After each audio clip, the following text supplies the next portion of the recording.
محترم مسلمانانو صرف دا یو کار وکړئ په زندګۍ کې انشاءالله ټول تقدیر به دې بدل شي. د ژوند ټوله ښکلا به دې جوړه شي. یو ځل خو یې وکړئ انشاءالله د خپل ژوند د خاطره. موږ کې دا کار دی چې کله موږ نعمتونه را سره یي که نه او ښه سرسار کي نو بیا الله هم رانه ایري او د الله رسول هم رانه ایري. خو نن داسې کار راته ښیمه محترمو دا کار شروع کړئ په دې خپل ژوند کې.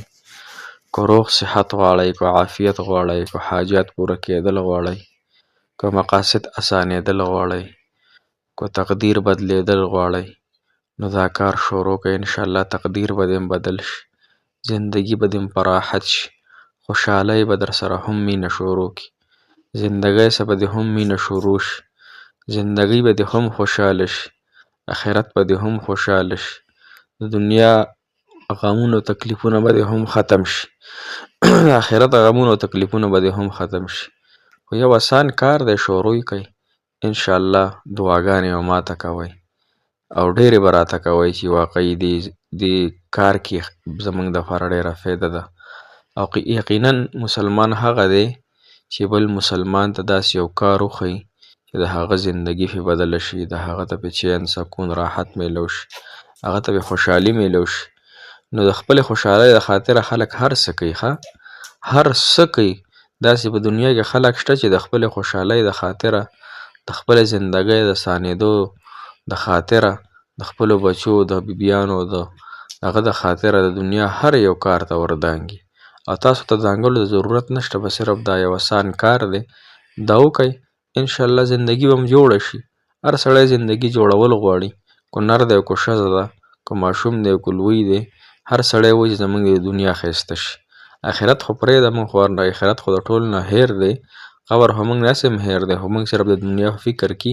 نو راځئ د دنیا فکرونه هم دله ختمومه او دې سره به زه ستاسو د آخرت هم فکرمند یم. ګوره مسلمان هغه دی چې څه ځان دپاره خوښوي بل دپاره خوښ کړي.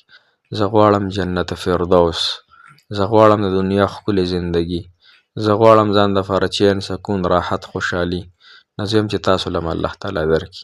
ځکه ځان دپاره خوښوم نو یم چې تاسو له هم الله جل شانه درکړي. نو راځئ یو اسان کار عمل درته ښیمه، په دې عمل وکئ. وظایف مه کوئ. وظایفو هسې هم تاسو نه کوئ، کله چې مړه ښه ویې کوئ ګینې نه یې کوئ. نو راځئ وظایفو نه هټ کر د اسان ترینه وظیفه وکړه، د اسان ترین عمل وکړه. انشاءالله ژوند به دې جوړ شي، ژوند کې به دې رونق او خوشحالي شي او دغه رنګې ښکلې زندګي به دې الله تعالی روانه کړي. السلام علیکم ورحمة الله وبرکاته. ډېر معزز و محترم و قابل قدر مسلمانان درنو خویندو هغه مسافر کوم چې بهر وطنونو کې د الله تعالی د ټولو مسافرو حامي و ناصر مددګار شي. الله تعالی دې مسافرو له ډېرې خوشحالۍ ورکړي. هر ځای کې چې الله تعالی ما خوشحاله او آباد کامیاب او کامران لره. څومره خلکو چې دعاګانې ویلي ټولو ته هم دعاګانې وکړئ. الله تعالی دې په خپل دربار کې قبول او مقبول وګرځولی کړي. د هر چا څومره حاجت دی الله تعالی د خپل دره پوره کړي. الله دې د موږ د خپل ځان محتاجه کړي، د مخلوق د محتاجه نه دی الله تعالی موږ ټول مسلمانان وساتلی کړي. الله تعالی د ټولو مسلمانانو اتفاق او اتحاد نصیب کړي. د افغانستان دي که د پاکستان دي که نور مسلمانان دي الله تعالی د دوی خپل منځ کې مینه محبت او اتفاق او اتحاد پیدا کړي. محترم مسلمانانو نن زموږ وظیفه نه ده، نن زموږ یو کار دی هغه شروع کول دي. او کله چې سړی یو بنیاد ږدي که نه نو دا بنیاد چې کله مضبوط کیږي که نه نو بیا خلک وایي تاسو به اورېدلي زنانه او نارینه چې دا بیا به راپې څومره ابادي کې نو دې ته څه نقصان نه رسي. که ته لس چته بلډنګ سازیم خو چې بنیاد دې مضبوط نو لس چته بلډنګ پې هم سازولی شي.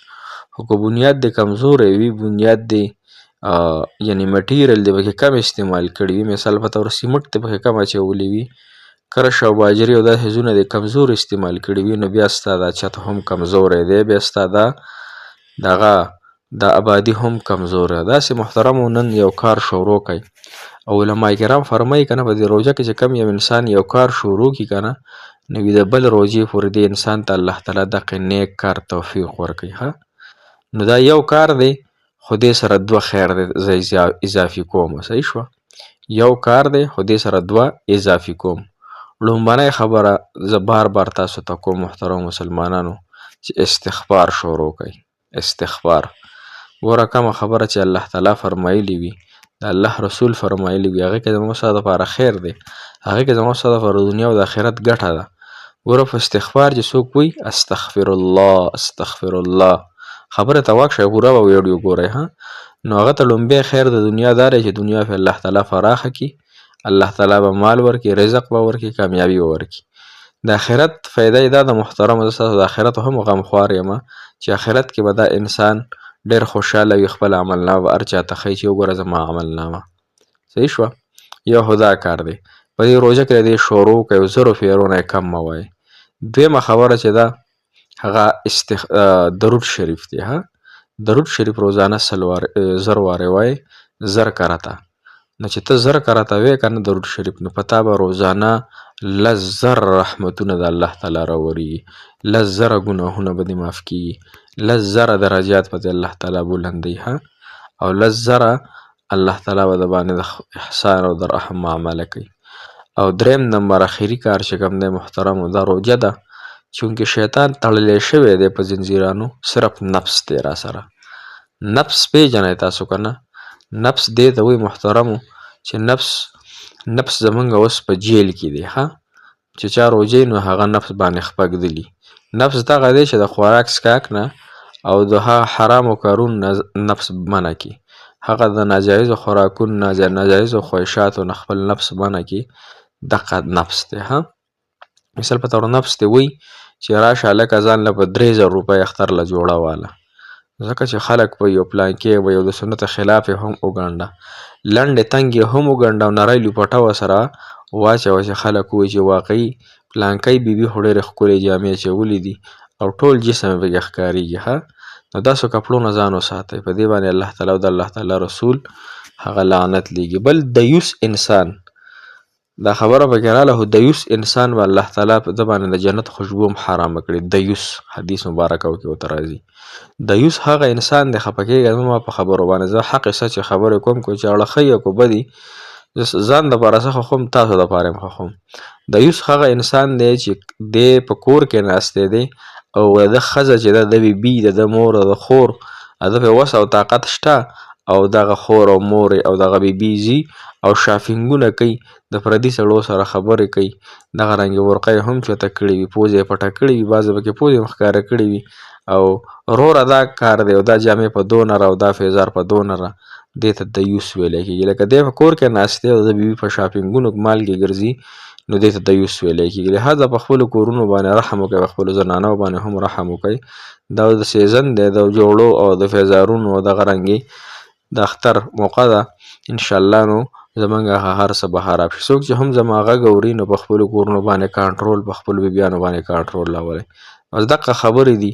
نو داسې چا به د روژه کې شروع کړل درود شریف، استغفار او ټولو ګناهونو نه توبه، ځکه مونږ هسې هم الحمدلله په روژه کې ګناهونو ته نه مایله کېږو.